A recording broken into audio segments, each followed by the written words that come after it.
કબ્રસ્તાનની અંદર જે ડેમોલિશન કરવામાં આવ્યું કેટલી જગ્યાનું ડેમોલિશન છે અને કઈ રીતે? અંદાજે 3000 ચોરસ મીટર જમીનનું આપણે ડેમોલિશન કર્યું છે. આ લોકોને આપણે ચોથા મહિનામાં નોટિસ આપી હતી દબાણકર્તાઓને. એના પછી ઉત્તરોત્તર કોર્ટ કેસ ને બધું થયું અને પછી એમને અંતિમ નોટિસ આપણે લાસ્ટ વીકમાં આપી હતી 18 તારીખે. એમની 25 તારીખે મુદત પતી ગઈ એટલે આપણે આજે દબાણની કાર્યવાહી કરી છે. 3000 ચોરસ મીટર દબાણ હતું અને 30 જેટલા દબાણકર્તાઓ હતા. એમાં મોસ્ટ ઓફ બધા કાચા દબાણો જ હતા. પાકા દબાણમાં એક તાજિયા કમિટીની ઓફિસ અને દરગાહ હતી. તો જે બધું આજે ડિમોલિશન કર્યું છે, આગળ ફેન્સિંગ કરવામાં આવશે.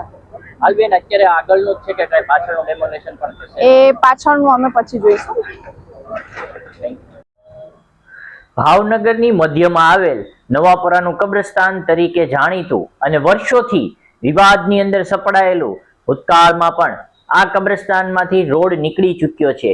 ત્યારે હાલમાં આગળનો રોડ કાંઠાનો અંદાજે 3000 ચોરસ મીટરની જગ્યામાં આજરોજ પોલીસના મસ્ત મોટા કાફલા સાથે ભાવનગર મહાનગરપાલિકાની ટીમ દ્વારા અગાઉ ચોથા મહિનામાં પણ નોટિસ આપવામાં આવી હતી અને ઘણા કોર્ટ કેસો પણ ચાલતા હતા.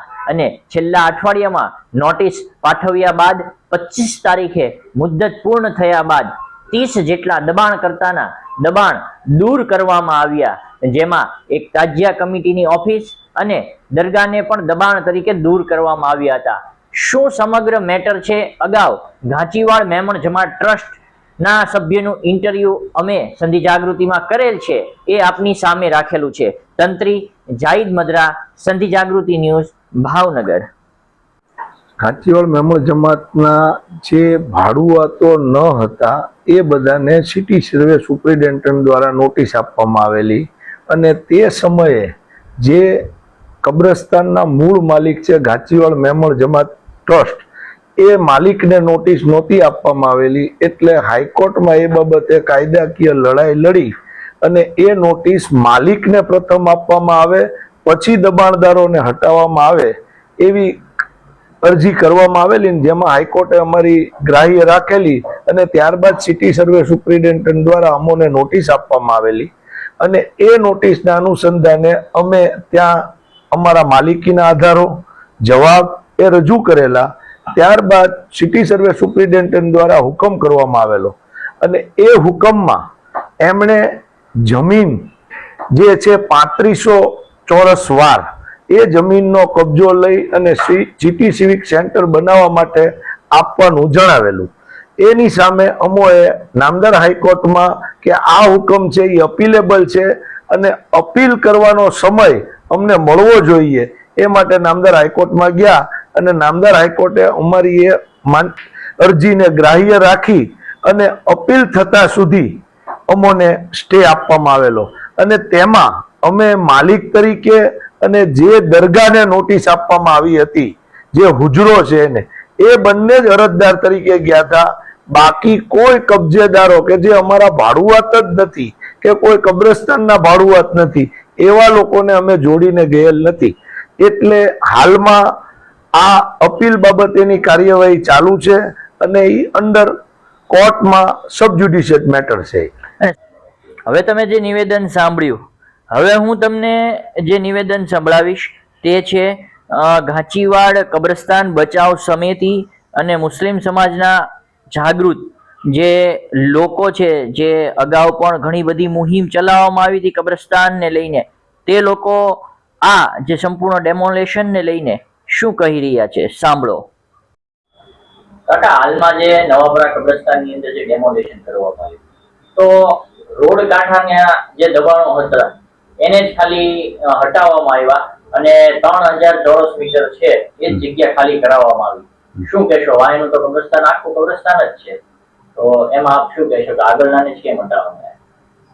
હકીકતમાં 2022માં ઘાંચીવાડ મેમણ જમાત ટ્રસ્ટે વકફ બોર્ડને એક અરજી કરી અને આ જે આગળના દબાણકારો હતા એના દબાણ હટાવવા માટે એમના પ્રમુખે એક અરજી કરેલ હતી.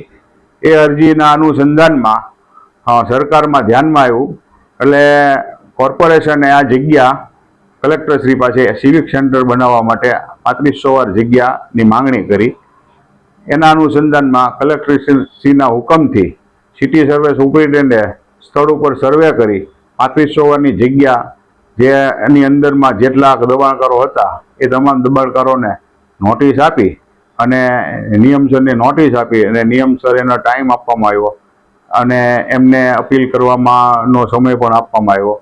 અમને ગાજીવાડ મેમણ જમાત ટ્રસ્ટે એમાં વાંધા અરજી પણ રજૂ કરી. 2 મહિનાનો સમય આપ્યો, પછી બીજી ચાર પાનાની અરજી આપીને ફરીવાર એક અમને ચાન્સ આપો અને 90 દિવસનો સમય મળવો જોઈએ એવી અરજી કરી. પણ સિટી સર્વે સુપરિન્ટેન્ડન્ટે માન્ય ન રાખતા તેઓ ટ્રિબ્યુનલમાં ગયા. ટ્રિબ્યુનલની અંદર એમણે મનાઈ હુકમ લેવાની માંગણી કરી, પણ ટ્રિબ્યુનલે મનાઈ હુકમ ન આપતા સિટી સુપરિન્ટેન્ડન્ટ અને કલેક્ટરશ્રીના હુકમથી આ દબાણો દૂર કર્યા છે. હાલ તમે કબ્રસ્તાન બચાવો એક સમિતિ ને એવું બધું પણ અગાઉ તમે ઘણા બધા જે છે કબ્રસ્તાન માટે પ્રયાસો કરી ચૂક્યા છે. તો હાલનું જે દબાણ હટાણું છે અને આવનાર સમયમાં મુસ્લિમ સમાજ કઈ રીતે જોવે છે, આવનાર સમયમાં તમારી જે આ સમિતિ છે એ શું પગલા લેવા માંગે છે, અહીંયા શું કરવું જોઈએ? અમારી સમિતિ પાસે કોઈ રેકર્ડ નથી, પણ જે રેકર્ડ છે એ હંસભાઈ ફંડ ટ્રસ્ટ પાસે રેકર્ડ છે. એના રેકર્ડના આધારે અમે ફક્ત એમને આર્થિક સહાય કરીએ અને એને કાયદાકીય લડત આપવામાં અમે એની મદદ કરીએ છીએ. અને ભાવનગરનો આખો મુસ્લિમ સમાજ એવું ઈચ્છે છે કે આ આખું કબ્રસ્તાન ખાલી થાય અને અહીંયા આવનારી પેઢીઓ માટે અને ભાવનગર શહેરના મુસ્લિમો માટે આ કબ્રસ્તાન ફરીવાર ચાલુ થાય એવી તમામ મુસ્લિમોને ઉમ્મીદો છે.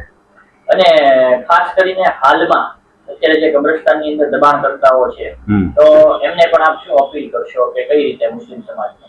અમે જ્યારે શરૂઆત કરી હતી કે કબ્રસ્તાન બચાવો કબ્રસ્તાન બનાવો, ત્યારે દબાણકર્તાઓને તમામ અને જેટલા લોકો ત્યાં જૂના ભાડૂતો નવા ભાડૂતો જે કંઈ હોય બધાની એક મિટિંગ કબ્રસ્તાનમાં રાખી હતી. એ મિટિંગની અંદર ગાજીવાડ મેમણ સમાજ ટ્રસ્ટના ટ્રસ્ટીઓ, કસ્બા અંજુમન ઇસ્લામના પ્રમુખશ્રી પણ હાજર હતા અને લગભગ બધાએ ગેરેજવાળા અને દુકાનોવાળા અંદર સાથે હતા.